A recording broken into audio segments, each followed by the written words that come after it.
à toutes et à tous, je suis ravie de vous retrouver pour une nouvelle conférence ici au Parc des Princes dans le cadre du salon Your Future pour vous aider dans votre orientation après le bac et dans vos études. Alors aujourd'hui on va parler des métiers d'avenir. Effectivement, la société évolue à très grande vitesse et les métiers d'avenir, on ne les connaît pas encore. Qui aurait pu prévoir il y a encore 3 ans, par exemple, ce qui était, alors le nom, je l'ai là, un Data Protection Officer en entreprise, par exemple.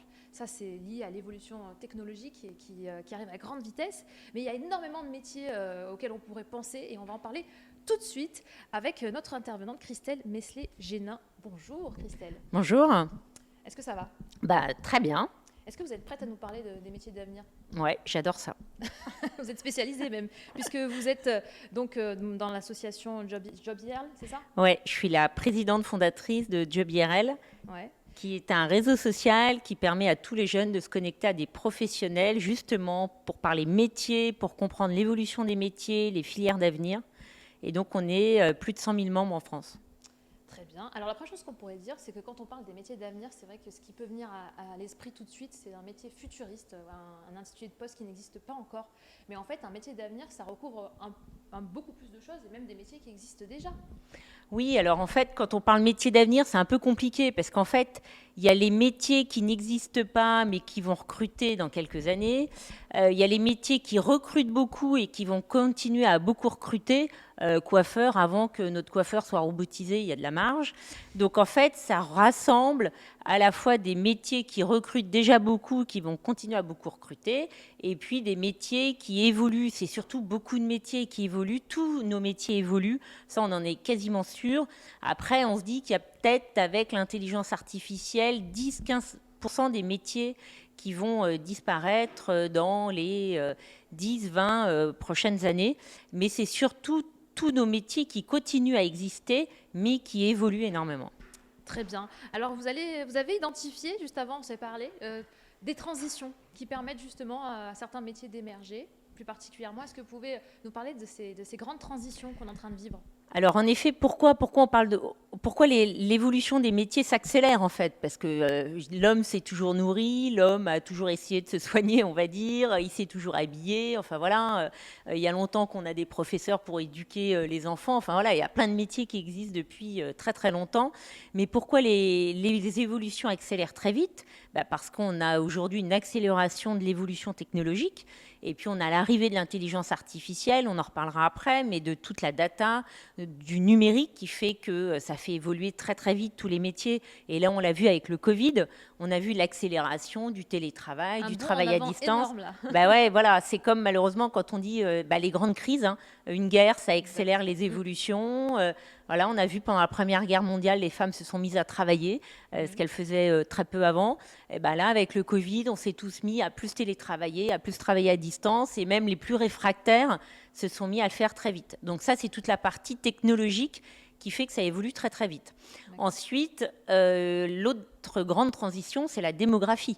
On va être 10 milliards d'humains sur Terre en 2050. Il faut nourrir 10 milliards d'humains sur Terre. Donc, il faut inventer. On sait très bien qu'on ne va pas tous manger des bavettes à l'échalote tous les midis, vu ce que compte en litres d'eau l'élevage d'un bœuf. Mais il va falloir se nourrir autrement quand on va être 10 milliards. Déjà un peu aujourd'hui, mais encore plus demain. Et puis aussi, c'est une évolution de la vieillesse, puisque la population vieillit, puisque l'âge est rallongé, on meurt de plus en plus tard. Si Google nous immortalise, on va mourir peut-être plus du tout, ou de plus en plus tard, en tout cas, ça on en est sûr. Donc voilà, donc tout ça, ça induit des changements. Et puis après, le troisième grand phénomène, malheureusement, c'est tout ce qui est autour du réchauffement climatique, de la transition écologique.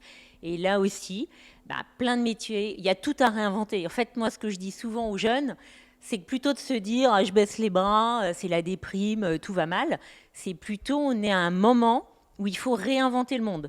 Donc on réinvente la façon de travailler, on réinvente tous nos usages de communication. Regardez, là on fait une vidéo avec pas grand-chose. Au début, quand on faisait de la télé, il fallait des super studios, une super régie, une super intendance. Donc tout se fait à la fois plus facilement et tout évolue très très vite. Et puis, voilà, et donc les métiers s'accélèrent, et enfin l'évolution des métiers s'accélère. Et moi, je pense qu'aujourd'hui, quand on s'oriente, c'est hyper important de le prendre en compte, parce que quand on est jeune, pourquoi ne pas participer à réinventer le monde? C'est beau ce que vous dites. Ça donne de l'espoir en tout cas. On va peut-être se focus du coup sur chacune de ces grands domaines, de ces grandes transitions. D'abord, vous avez parlé de la transition numérique, hein, on est en plein dedans. Qu'est-ce que ça recouvre un peu comme type de métier?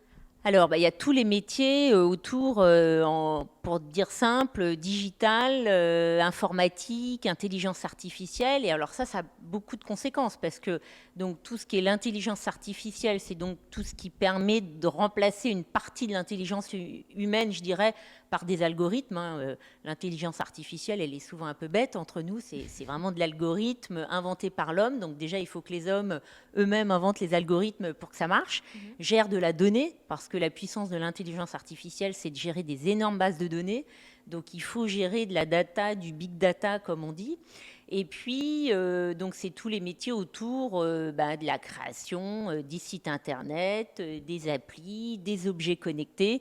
Aujourd'hui, tout quasiment peut être connecté, hein, son frigo, demain sa voiture, sa balance quand on se pèse. Il y a plein de choses connectées aujourd'hui. Et ensuite, il y a donc toute la gestion de données. Et puis, il y a plein de métiers autour dans le numérique, de la vidéo. Il y a tout le web marketing. Parce que, par exemple, quand on fait du e-commerce, c'est pas le tout d'avoir un site internet. Le principal, c'est d'avoir des gens qui viennent sur votre site internet. Donc, moi, je suis d'une famille de gens dans l'immobilier. Avant, quand on ouvrait un commerce, on disait il y a 3 choses importantes, c'est l'emplacement, l'emplacement, l'emplacement. Aujourd'hui, quand vous lancez un site en e-commerce, il y a une seule chose fondamentale, je dirais, c'est d'être en première page sur Google. Donc voilà, donc les géants comme Amazon l'ont bien compris, mais quand vous créez votre petit site de e-commerce, là aussi on l'a vu pendant le Covid, c'est facile de dire je fais du e-commerce, mais si c'est juste pour avoir vos clients habituels, ça ne génère pas beaucoup de trafic. Chercher les clients. Donc il faut aller chercher les clients, donc il faut faire du community management, donc il faut travailler avec des influenceurs, donc il faut faire de la pub sur notamment Google, sur Facebook, faire de la sponsor. Et donc tout ça, c'est des vrais métiers. Parce que le dire, c'est facile, mais le faire et être meilleur que le voisin, c'est beaucoup plus compliqué. Le e-commerce, ça entraîne toute une évolution dans le domaine de la logistique, puisque quand on achète un bien produit en Chine, il faut qu'il aille de l'usine au container, au paquebot, au port du Havre, il descend à Paris ou ailleurs, et après on a un coursier qui arrive chez soi. Donc il y a une explosion des métiers de la logistique avec le commerce mondial. Et puis ensuite, c'est aussi tous les sujets de la cybersécurité, puisque les sites sont de plus en plus hackés. Enfin, il y a une explosion. Enfin, c'est vraiment exponentiel le nombre de hackers qui sont sur le net. Voilà, beaucoup de métiers. Donc voilà, donc ça fait énormément de possibilités du développement informatique à la cybersécurité, au web marketing. Et puis après, ça c'est de la même façon. Tout ce qu'on appelle objets connectés. Après, on arrive à la robotisation, à tout ce qui impacte l'industrie. Et l'industrie, voilà, ceux qui ont peut-être lu Zola, ils ont une image de l'industrie hyper noire et triste. Et aujourd'hui, on a des industries super gaies, super claires, toutes blanches, avec énormément de robotique, d'objets connectés. Et donc là aussi, aujourd'hui, en plus, on le voit avec tout le plan France Relance, avec justement la volonté de reproduire en France, parce que une fois encore, avec la crise du Covid, on s'est rendu compte qu'on n'a même pas de Doliprane en France qui était produit. Pas de masque, pas de Doliprane, donc on était un peu court. Et donc, là aussi, plein d'emplois. Et souvent, dans les médias, on parle de l'emploi détruit dans l'industrie. Exactement. Et pourtant, moi, toutes les semaines, peut-être pas tous les jours, mais toutes les semaines, je vois un DRH de l'industrie qui a du mal à recruter des jeunes. Ils sont tous en train de créer des CFA, des campus dans leurs grands groupes, parce qu'on a besoin de jeunes dans l'ingénierie, dans la maintenance industrielle, pour maintenir plein de services industriels. Très bien. Alors, donc on a parlé de la transition numérique. Est-ce qu'on n'a pas encore vraiment détaillé sur tout ce qui était nourrir les hommes? Ouais. Ça, c'est hyper important. Ouais. Alors ça, je trouve ça fascinant, parce que donc, quand on va être 10 milliards... pas très longtemps. Ouais, dans pas très longtemps. Alors, il y a 2 phénomènes. C'est que les agriculteurs vieillissent et partent massivement à la retraite. Donc, je crois que c'est la moitié des agriculteurs qui sont partis dans les 10-20 prochaines années à la retraite. Donc déjà, il faut renouveler la population agricole. Et puis, il faut inventer. Donc, il y a plein de startups qui se créent dans l'agritech. D'ailleurs, il y a Xavier Niel qui vient de lancer une nouvelle école, Hectare, dans le 78, justement pour faire de l'intelligence artificielle liée à l'agriculture, voilà, pour inventer vraiment des choses nouvelles. On sait qu'aujourd'hui, on fait de la production d'insectes, d'algues et autres, parce que c'est un moyen de trouver notamment des protéines, ce qui est important pour l'homme. Et donc, là aussi, puis alors après, en lien avec la transition écologique, il y a toute la vague, je dirais, de la permaculture, de tous ces métiers autour de l'agriculture qui permettent de penser l'agriculture autrement. Et donc, à la fois d'être meilleur sur le plan de la santé, d'être meilleur sur le plan de l'écologie, et puis de voir comment on va nourrir une fois de plus nos 10 milliards d'humains. Alors j'ai l'impression que ces trois grandes transitions que vous avez décrites, elles sont perméables finalement. Il y a du numérique. Ah bah complètement. Il y a de l'alimentaire, il y a de l'écologie partout en fait finalement, et tout ça se mêle en fait.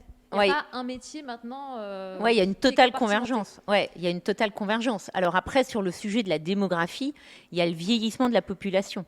Donc on a de plus en plus besoin de gens dans la santé, de gens dans les services à la personne pour accompagner les personnes âgées, de maisons de retraite. Là aussi, il y a plein de choses à inventer parce que bon, alors puis là récemment, l'actualité sur le sujet n'aide pas, mais on sait que c'est pas de toute façon idéal d'être peut-être en maison de retraite et que c'est peut-être plus sympa d'inventer de l'habitat intergénérationnel, de proposer à des étudiants de vivre avec des personnes âgées. Donc là aussi, il y a plein de choses à penser. Il y a tout qui a inventé, tout est à faire. Le métier de l'avenir n'existe peut-être pas encore, celui qui correspondra en tout cas à ceux qui nous regardent. Exactement. Et la qualité à avoir justement là-dedans, c'est pas l'adaptabilité justement, la flexibilité? Alors justement, quand on cherche à se former aujourd'hui, il y a plusieurs choses à prendre en compte. C'est de se dire, donc, est-ce que mon métier qui existe aujourd'hui existera demain? Et là aussi, on a plein d'autres secteurs. L'hôtellerie-restauration, en France, on reste le premier pays touristique. On est le premier pays de la gastronomie. J'espère qu'on va le rester encore longtemps. Donc, il y a plein de métiers aussi autour de ça. Le e-commerce évolue, mais on a besoin de commerçants et on a besoin de gens dans le commerce. Et donc, il y a cette question à se poser. Et après, justement, pour aller vers tous ces métiers, moi, je trouve qu'aujourd'hui, idéalement, il faut à la fois avoir une bonne éducation, je dirais, scientifique, technique, qui justement permet d'aller en profondeur sur un sujet. Et puis après, on sait que dans les compétences à avoir, il faut être à la fois créatif, collaboratif, communicant, parce que ce n'est pas le tout de lancer des projets. Par exemple, quand en interne, vous lancez une nouvelle plateforme collaborative, une nouvelle solution numérique, il faut que les gens se l'approprient. Il faut que tout le monde se mette à l'utiliser, il faut que les gens, je dirais, soient de bonne volonté. Donc il y a aussi des compétences importantes à avoir. Et là, avant que l'intelligence artificielle fasse ça, il y a un peu de boulot. Donc nos vraies compétences humaines, qui sont la créativité, la collaboration, la communication, heureusement, pour l'instant, on la garde, il n'y a pas de souci à se faire. Et donc, c'est hyper important. C'est pour ça qu'on parle tant du développement des soft skills, parce que c'est ce qu'on attend aujourd'hui quand on recrute dans les équipes. On attend des gens qui aient ces qualités-là. Vous voyez, par exemple, la comptabilité, un secteur qui évolue très vite, parce que pareil, traitement des factures, on automatise plein de choses. Mais en même temps, quand vous êtes un patron de PME, vous attendez d'avoir un expert comptable qui vous réponde, qui vous donne des conseils. Et ce n'est pas le tout de numériser des factures. Vous avez besoin, donc on a besoin de relations humaines en fait. Il y a certes des tâches qu'on peut systématiser aujourd'hui grâce au numérique, mais en même temps, on a besoin d'une forte dimension créative et humaine. Et ça, la plupart des écoles en tout cas, ont intégré cette partie-là, soft skills. Oui. Après, il y a encore du chemin. Oui, il y a encore du chemin, mais en effet, mais il y a beaucoup d'écoles qui travaillent maintenant sur des études de cas, qui travaillent sur justement le travail en groupe pour savoir travailler en groupe, travailler en équipe. Profils, etc. Exactement. Et ça permet d'être plus efficient, je dirais, dans ces projets. Très bien. Alors, quand on est lycéen, ça nous paraît un peu loin, un peu flou peut-être tout ça. Qu'est-ce qu'on fait pour choisir une filière qui a de l'avenir et qui correspond aussi à son profil? Alors, pour bien s'orienter, la première des choses, c'est de savoir qui on est. Parce qu'on n'est pas tous pareils, quoi. Donc, il y a des gens qui vont avoir des profils d'experts scientifiques parce qu'ils adorent les sciences, parce qu'ils aiment creuser, parce que voilà, ils ont cette appétence, cette curiosité intellectuelle.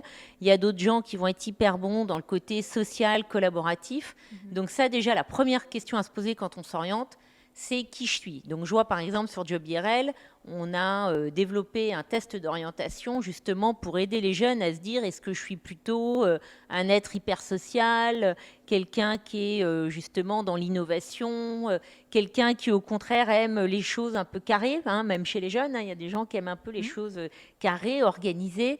Enfin voilà, donc déjà qui je suis, dans quel univers j'ai envie de travailler et à partir de là, dans quelle filière j'ai envie de travailler parce que alors, il y a des gens qui disent aujourd'hui, on ne peut plus parler de métier parce que justement, les métiers évoluent très vite. Moi, je pense qu'on peut quand même encore en parler, il ne faut quand même pas exagérer.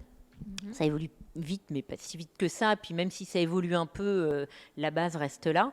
Donc ça, c'est une première chose. Et puis surtout après, échanger avec des professionnels, échanger avec des gens qui font les métiers pour voir comment ça évolue, jusqu'à quel point ça évolue, quelles écoles sont recherchées ou pas dans telle et telle filière, parce que parfois il y a des étudiants qui partent tête baissée dans une filière, dans des études en se disant ouais je vais devenir ça et puis je vais faire telle école, sauf que malheureusement l'école elle n'est pas si bien cotée, elle n'est pas tant attendue sur ce métier-là et du coup au bout de quelques temps ils sont un peu déçus quoi. Donc nous sur notre plateforme on est 100 000 avec à la fois des étudiants, à la fois des professionnels qui peuvent répondre aux questions et sur les métiers et sur les formations justement pour gagner je dirais en réalité, on s'appelle Job IRL, ça veut dire Job in Real Life. C'est vraiment l'idée de se confronter à la vraie vie pour mieux comprendre ce qui se passe, quoi. Parce que c'est sûr, quand on est au lycée, c'est pas évident de comprendre ce qui se passe. Ah oui, complètement. C'est normal. Et est-ce que justement au lycée, on peut commencer déjà à avoir des expériences professionnelles et comment? Bah alors, il y a une première expérience, c'est au collège quand on fait son stage de troisième. Alors, si on a du pot de faire un stage intéressant, tant mieux, et c'est pas toujours le cas. Au lycée, on peut au moins essayer de temps en temps de passer une journée chez un professionnel. On peut avoir des conventions de stage par les chambres de commerce, par son établissement scolaire, pour justement aller à la découverte. Et puis, si on a moins de temps, comme nous on le propose sur Job IRL, on échange avec des professionnels. Nous maintenant on a du e-mentorat, donc en fait il y a possibilité d'être accompagné par un professionnel pendant 3-6 mois qui justement va expliquer les métiers, les filières, qui va aider dans tout un cheminement d'orientation. Là on a même lancé une mission spéciale Parcoursup avec des missions spéciales sur Parcoursup pour réaliser, je dirais au mieux, ses choix sur Parcoursup. Vous êtes en fait un site internet qui mettait en relation les étudiants, les lycéens avec les professionnels, c'est ça? Ouais, ou d'autres étudiants. Un peu comme un super conseiller d'orientation? Ouais, alors c'est vraiment différent parce que le conseiller d'orientation, il a, je dirais, ses schémas, ses fiches métiers, et puis il conseille avec ça. Nous, je veux être pilote de ligne, je contacte un pilote de ligne. Je veux être infirmière, je contacte une infirmière. C'est super concret, c'est hyper collaboratif, c'est un vrai réseau social, quoi. Et j'ai écrit à 1, 2, 3, 10 personnes. Et puis une fois que j'ai eu les pros, après je contacte des étudiants parce que sur tel métier, on m'a dit de faire telle formation, donc je compare les formations en interrogeant des étudiants. Donc en effet, c'est hyper concret. Vous vous arrêtez pas juste à la petite fiche justement métier? Non, mais en même temps, la fiche métier, elle a son importance parce que c'est un moyen de défricher au début, quoi. Est-ce que justement, parce que le sujet c'est les métiers d'avenir, vous parlez de ces futurs métiers, vous Ouais. sensibilisez, parce qu'on peut très bien arriver et dire moi je veux être médecin parce qu'on n'a que ça comme, par exemple mes parents sont médecins, j'ai que ça comme modèle, mais vous est-ce que vous essayez aussi d'ouvrir un petit peu les chakras des étudiants? Ouais, alors c'est une super question parce qu'en fait, quand les jeunes font leur test d'orientation sur Job IRL, à la fin, ça va leur donner 30-40 métiers qui correspondent à leur profil. Et en fait, on a créé une sorte de badge sur les métiers. Alors, on les a appelés les métiers coup de cœur parce que justement, c'est super compliqué. C'est quoi un métier d'avenir? Ils recrutent aujourd'hui. Est-ce qu'ils recrutent vraiment dans 5 ans? Ou peut-être qu'aujourd'hui, ils ne recrutent pas tant, mais ils vont recruter plus demain. Donc, du coup, on les a appelés les métiers coup de cœur pour dire aux jeunes, allez regarder, allez rencontrer des professionnels qui font ces métiers parce que, j'ai envie de dire, vous avez tout à y gagner, quoi. Et là, en cette période un peu compliquée de Covid, pass sanitaire, etc., est-ce qu'on peut quand même les rencontrer en physique? Est-ce que vous organisez des conférences à distance? Comment ça se passe? Alors, nous, alors c'est beaucoup de l'échange, soit par mail, soit par téléphone, soit en visio.